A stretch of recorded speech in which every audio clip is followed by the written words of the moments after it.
let me remind you that God condemned to slavery the damned posterity of Canaan in the days of Joshua. God ordained by express statute to Abraham's posterity that they should buy slaves, and decreed that those slaves would be a perpetual inheritance for their children. God recognized Abraham as the owner of slaves he had bought, commanding him to circumcise them. And Jesus ordained that whosoever dared to raise seditious doubts as to the benevolence of the institution of slavery should be cast out and scorned not only as a danger to the state, but destructive to the true nature of the gospel. God decreed by law that slavery be honored and obeyed, being his ordainment. Jesus himself established by law the relation of master and slave. The master must exercise without any weakness his authority over the slave. The master must not hesitate to punish him severely, whipping him with the number of lashes commensurate to the offense. All this, dear brethren, is made known to us by the recorded language of the Bible. Slavery is therefore a divine institution, ordered and sanctioned by God. Therefore, with all the authority invested in me by the church, I, Reverend Thornton Stringfellow of the state of Virginia, order you to honor slavery and not to discuss it on the basis of false moral premises.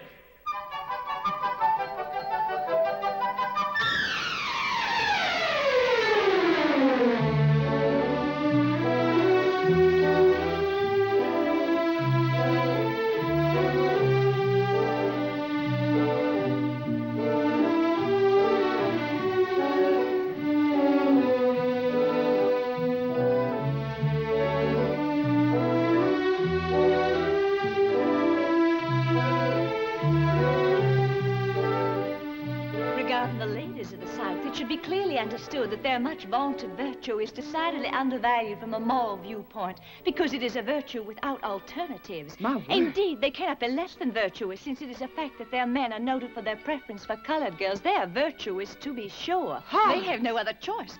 They are women unfulfilled since their husbands and possible lovers prefer the dusky charms of the plantation wenches, the fillies, the shoats, as they call them. These young colored girls bursting with lusty youth, whom they enjoy so lecherously.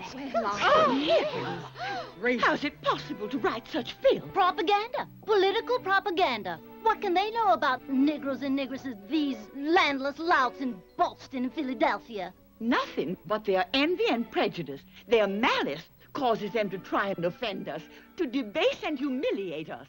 God in heaven, that they should insult our men, our husbands, in this way. Shame. To suggest that our men would have intercourse with our slaves, who are little better than animals. Exactly. Dear God, it is an accusation of sexual aberration. Oh, this abnormal mating between black and white. There's a scientific word for it. It's called bestiality. Such disgusting lies. Do we not all know who are the objects of our husbands' incontinence? We, who every Friday night must undergo... What am I saying? Don't you all think it might be wiser not to speak too frankly in front of them? Don't worry. They understand about as much of white folks' talk as the furniture does. But isn't it remarkable, the longer they stay among us, the lighter they get? Yet their mentality, sensitivity, and intelligence remain that of the brute animals. It's really true. Yes, it seems to me that each generation gets lighter. I know in our place, we keep having cubs with rosy skins. My husband says it's because of... symbiosis. That's the scientific term, symbiosis. Like those animals who take on the color of the background in which they live. Your husband's absolutely right. It's true. Quite correct, my dear. Look at Scipio. He's left-handed like my brother. And see Jason? My husband brought him up from childhood, and now, isn't it remarkable? He shows some of my husband's blondness. Extraordinary. Truly, nature is bizarre.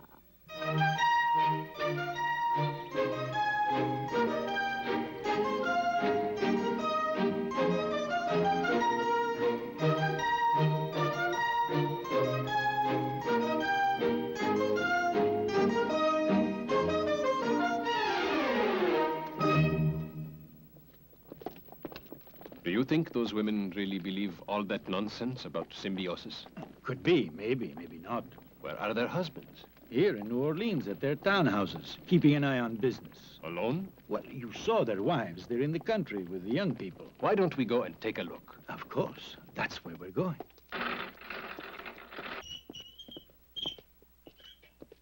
1, 2, 3. Ah, that's just right. 3 black peppercorns with a glass of...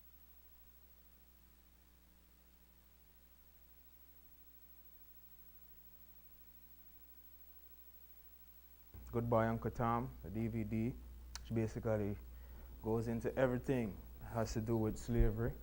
And I don't know why that's such a hard topic for people to want to discuss, but I understand what happened to us during slavery, but that is even more incentive why we need to really tackle these issues, because just being afraid to talk about them and discussing them is not going to fix them. And as you see, we're still affected globally by this disease known as self-hatred. So right now we're going to open up the phone lines. Number is 860-524-8920. And like I said, the phone lines are free and clear tonight. And just call in and give your views on the tape or anything that you feel you might want to discuss on the program here. So now, next thing we're going to do is discuss the video as well as the church's role in our current behavior patterns. Okay? The Bible and God and the God thereof accept and allow slavery. Okay? So now, we're going to explain why this is a part of the reason to not seeing anything wrong with these behaviors, because it's plain and simple. The Bible allows and sanctions slavery. Whenever you hear the Creator God, well, not the Creator God, Jehovah, the God of the Bible, said that whenever he speaks about slavery, he speaks on it as if there's absolutely nothing wrong. Like, it's just a general norm for someone to have slaves, own slaves, and treat them however they see fit. All right? The thing is, the church has been at the helm of our lives for centuries. All right? We are the way we are by the creeds and doctrines the church has set for us. It is through slavery in the church why we've become what we've become. Okay? And through slavery in the church, we learn to laugh at each other, which you saw in the video while the guy was getting castrated. Imagine that, you know. His own people were laughing at him and bringing him to the place to get this severe punishment. And like I said, laughing and joking about it like it's funny. I mean, that video was placed in 1865 or something like that. But fast forward to 2009, and as you can see, absolutely nothing has changed. We, as a race, we like to laugh and make jokes about our own kind, about the demise of somebody else, even though that person is the same skin color as I and I. You see what I'm saying? We put each other down. See what I'm saying? Constantly, we do this. We deify those that put us where we are. See what I'm saying? A lot of people want to be close to, they want to separate themselves totally. Ramin, beg your center shot now, please. Beg your center shot. They want to separate themselves from the people completely. You see what I'm saying? That is the echelon of self-hatred. And one feels that they have to separate from them people altogether. You see what I'm saying? To get some quality of life or something like that, they really need to address that issue. You see what I'm saying?